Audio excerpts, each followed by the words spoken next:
Hey guys, welcome to Studio Hot Rods Restoration Revelations. This week, we're gonna go over where we're at with our Resto Mod 3-year, 36,000 mile warranty Chevelles. There's 3 cars in process right now, and they're all in different positions. I'm trying to start the 4th, but yeah, let's get through the 3. Anyways, it's gonna be fun this week. All different situations. I'm gonna walk you through each stage of the building process. The best part is actually getting to drive them when they're done. Number 1 car is in that spot. Come on, it's gonna be a good week. Let's go.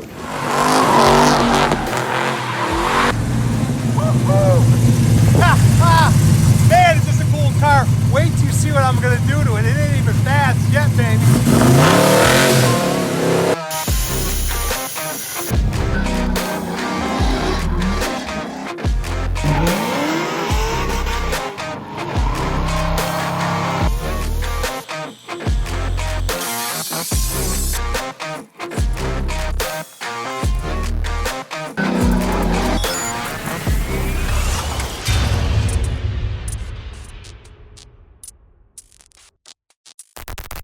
We're getting closer to where he likes it. Trying a higher spring rate.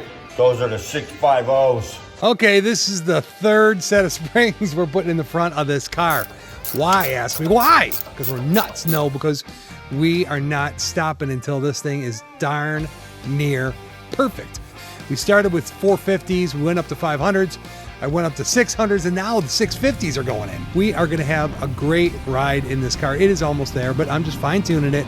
650-pound spring rates with a 3.5-inch shock spring travel. Oh yeah, let's take it for a burn, and then we were gonna put it on the lift and back.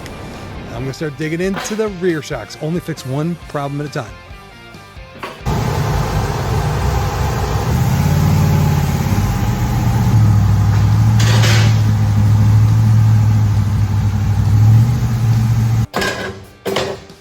I don't like it, Murph. Smells. Smells and over at a high rate of speed. I smell a hot assembly with lubricant. It's overheated. You smell it, right? And it was vibrating. We're using a Eaton True Track, and I've been a little bit nervous about it. They're great posi units in the right application. However, I've had a couple things that's thrown a flag for me. So I want to replace the O2 sensor, because during the tuning, it's very easy to get those things dirty and nasty, so we'll just put a fresh one in there. The fuel mileage hasn't been where I want it to be, and at a strong rate of speed today, I was feeling a little bit of a vibration. Almost feels like a little bit of drag. My instincts are saying something is up with the rear end. We'll find out. Well, that's certainly hotter than I think it should be, Jeff. Can't put your hand on it. Yeah. That ain't right. Yeah, it's not well. That's not well, right? It's not well. We haven't worked on the rear end for the suspension yet at all. Because, like I said, one problem at a time, right? So that rear end is hot. It's temping out about 145 degrees, something like that. And you see how we kind of preloaded those springs a little bit, and they look really, really small. Jeff, those look tiny, like 190, 180. Probably 300s, 350s. That's what should be back there, right? Well, it's a 4,000-pound car. Yeah. And we're 600 in the front, so 4. I'd probably put some 300s, maybe. Yeah, maybe 4, maybe whatever. Oh yeah, hold on. Right there. 170.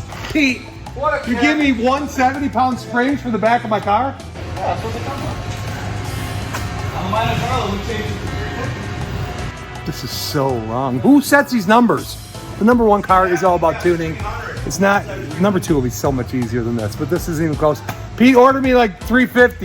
This one's back to the drawing board for a while. Let's go over to the car number 2, which we won't do the same as number 1, but it's getting close. Come on, let me show you.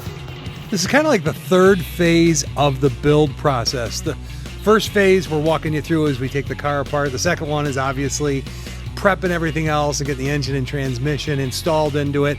You know, the wiring and the exhaust is kind of like the 3rd phase. Then we're going to get it running, and then it'll be drive tune time. But right now, looks like we're having spaghetti for dinner. Going after this wiring is all new, but it all has to be shortened, made the length, and that's a little bit of work. It's going to take us a while to get through this phase, but that's what you do. You build quality in. It is kind of an awkward situation. You got every morning Jeff asks Chuck if he wants to get high. Come on, you're going up, Chuck. Nope, they're coming down. You know how many times we've left him up there? How many times, Chuck, you think you've been left up here? 4. Not good. He gets mad. Not real mad. We're doing the exhaust below and the wiring above. Where is his welding helmet? Gas tank. And he's right next to the gas tank. That's empty. Well, it usually is. That's bright. Now I'm the one that needs the helmet. Liking that a lot. Bright light, Murph. Bright light. Let me show you the bottom side of the car. Almost now wrapped up for like the third stage of the build process, which is exhaust and wiring.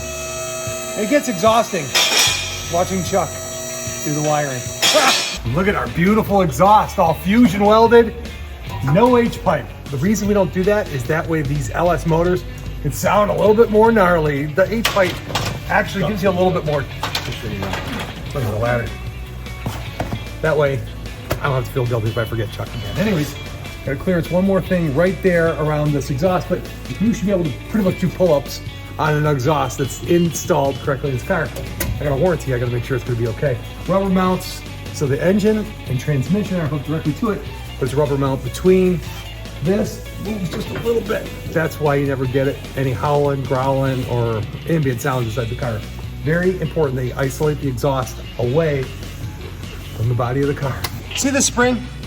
These springs have a spring rate to them, and what you can see in this dynamic is this tie rod end is darn near hitting the sway bar, which is a really bad idea, but it's up too high. The upper control arm is up too high this way. The lower controller is up too high that way. These things need to be about level. So the goal in it is when you set up your suspension, you want that to be very, very level. And the reason you do that is because you'll end up with a lot of bump steer in the front of your car because now you have rack and pinion steering in the front of your car. So if you're gonna put rack and pinion steering in your car, make sure you set your ride height so your tie rod ends and your links are all flat and level. And that's where the car is designed to move. You know, it's supposed to go like this. If you start with your arms up like this, you can't go nowhere, right? So this one needs a 650-pound spring rate. We've got an automatic transmission in combination with the engine and trans that's here. We've done our drive tuning, and now we know what the spring rate really needs to be to get it set just perfect. We're also gonna put the sway bar links at the end need to be a touch longer to accommodate where they're at. But that's pre-drive tuning. We didn't even get to the drive tuning yet. That's what you figure out. That's how you make it perfect. Man, this thing is gonna drive like a dream. Speaking of dream, I dreamed of having a steak sandwich and Sarah's making it. Yep, that's for lunch. Off we go. See ya. You said you could cook. I said I could cook. I didn't say I could be touching this raw meat. Think I got all the silver off? I'm a newbie at cutting the silver.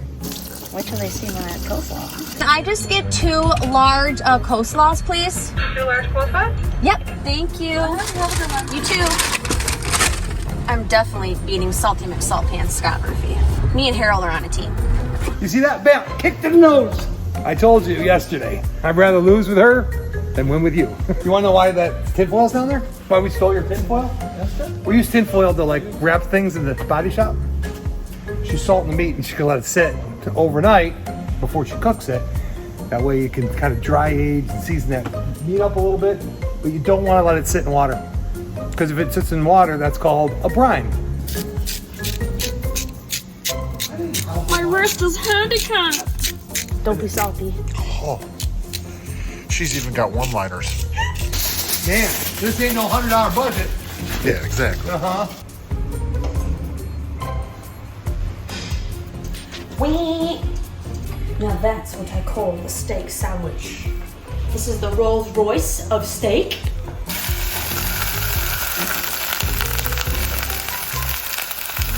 They're gonna start smelling it and they're all gonna be hungry. Smells good.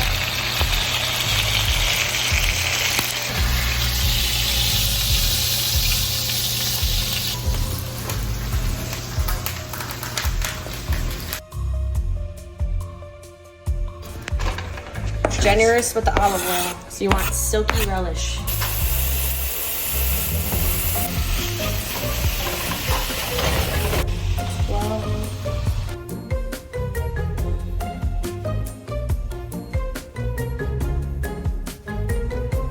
I'm happy it tastes good.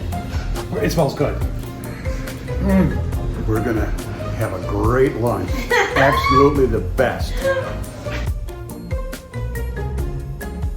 Suits on.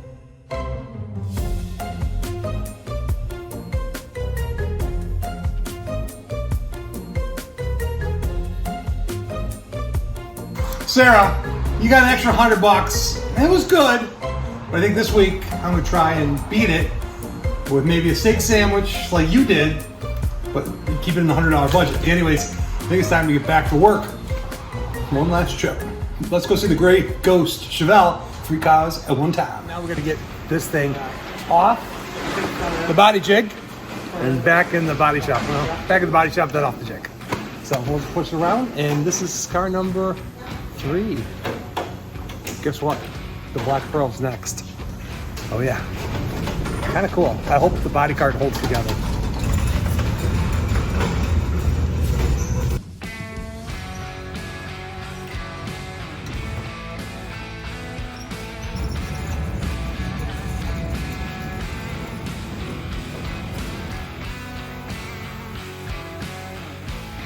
I know, right? The last 2 have both been orange. This is number 3 actually going up.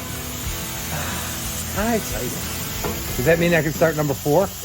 You know, my goal is get it to a point where this one's back on the chassis, and then I'll rip apart the next one.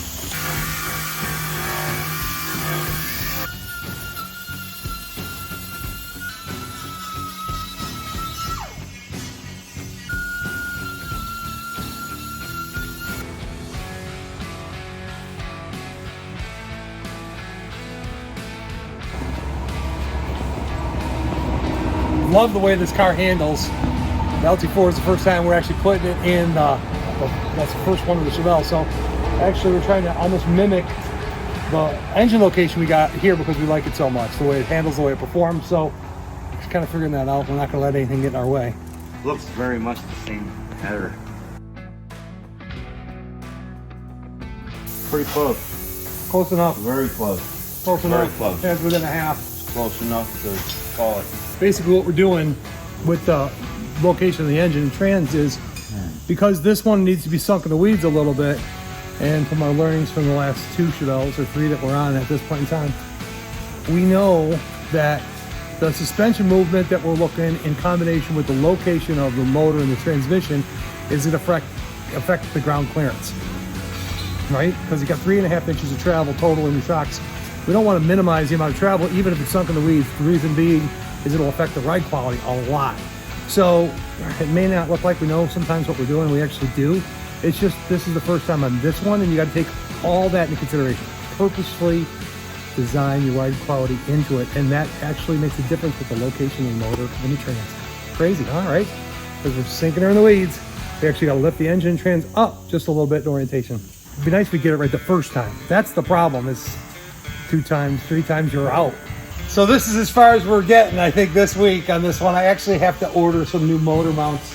We got some chanky motor mounts in. I hate the universal. If you get motor mounts or universal type mounting stuff, it's got a ton of holes in it and it works on everything. It really works on nothing. We got to a point where we got the engine transmission kind of mounted in here, but after taking a look at my car and taking a look at this and figuring out where I'm going to actually want the engine and transmission to actually line up and end up, I've decided that I want to carry it a little bit farther forward, where the back of the head is almost the same as I have on my Chevelle. The supercharger actually hangs off the back of the LT4 a little bit back here. See the back? And this is the body pan of an A-body car. So we use that for fitment, and you can see it's pretty tight. So I'm just going to have to go ahead and get some custom-made.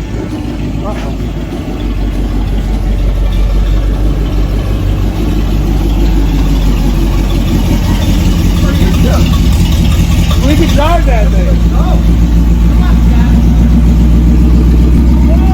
There you go, getting fit. Look at that. Random things happen here. You got your arm around him like, awkward. They left me. Now how am I supposed to get back?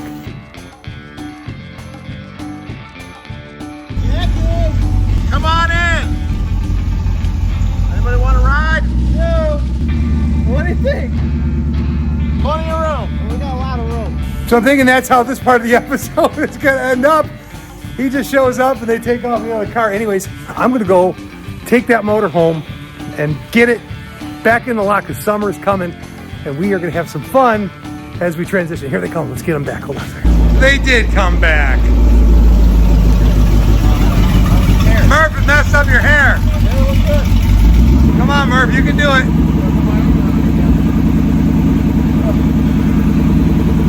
All right, stand up tall next to it. Your turn. Nope. We gotta wrap this segment up. You gotta get your motor home. Wait a second. When you weren't coming back, I wrapped it up by myself. Wow. I know. Well, he put that in there too. You lead that to that, and then we'll go. Actually, I got good news to share with you in the motorhome. It's when I bring the dogs. It's when we have our car shows. Kyle will be moving. Look at, we can't get rid of Pete.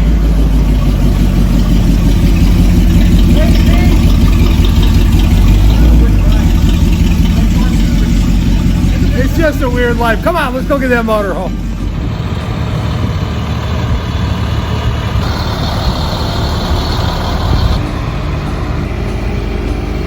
Looking good. Hey, come on in for a second. I gotta talk to you. We gotta talk. And the other week, I like to wrap it up with something positive. I've been thinking about it a lot this week. And there's knowledge, like guys that know how to build cars, right? But then there's this thing called wisdom. And there's a book in the Bible that I think is like the fortune cookies of the Bible. It's called the Book of Proverbs. I'm just going to open it up. Look, you can always tell when a Bible's used. They've got marks all on them. There's notes. There's that kind of stuff because you study the Bible, right? Well, I study the Bible. Anyways, I'm going to read to you some fortune cookies from the Bible. Proverbs 16:9. In the heart, a man plans his course, but the Lord determines his steps. Like, you think you got a plan? But if God's real, he's got every step. He knows you through and through. Here's another one. Pride goes before destruction and a haughty spirit before a failure. How much better to get wisdom than gold, to choose understanding rather than silver. The highway of the upright avoids evil.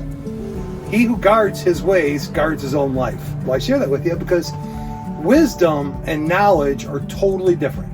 Did I know everything about building these Chevelles or how it was actually going to go or what was going to go wrong or how to tune it?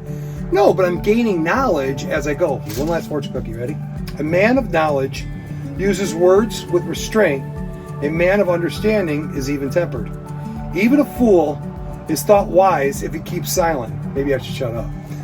My dad taught me, if you don't have something good to say, just don't say anything at all. And if you just need some encouragement, go to the Book of Proverbs and read, about wisdom. Now, I'm not talking about knowledge. I'm talking about wisdom, true wisdom. Anyways, it's going to be a good week next week as well. Thanks for following and subscribing, liking what we're doing. We're going to be jumping back in the Chevelle. I think I got to change the rear end gear in my Chevelle, and then we're going to keep those 3 cars. And I want to start a 4th car in the production line. But anyways, lots to do. You'll see. Lots to do. We're having fun. Join us. Come along for the ride. Don't forget, be good to people. Read the word a little bit. Pray a little bit. God, it's like your dad. He wants to hear from you. I love it when my son calls me. All right. See you next week. Peace out.